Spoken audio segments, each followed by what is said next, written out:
আমি যখন মন খারাপের কোনো পোস্ট করি তখন পোস্টের নিচে অনেকেই এই কমেন্টটা করে যে যা হওয়ার হয়েছে ভেবো না, ভগবান যা করে মঙ্গলের জন্য করে।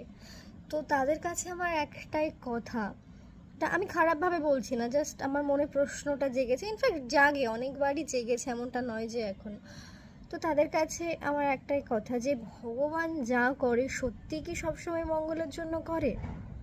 যদি সেটাই হয়, তোমরা আমার লাইফের প্রথম থেকে দেখেছো, তো আমাকে দিয়ে একটুখানি প্লিজ বলো যে আমার কোন জিনিসটা ভালো হয়েছে আমার লাইফে। ভগ হয়েছে ভালো। ভগবান সব সময় মঙ্গলের জন্য সব কিছু করে না।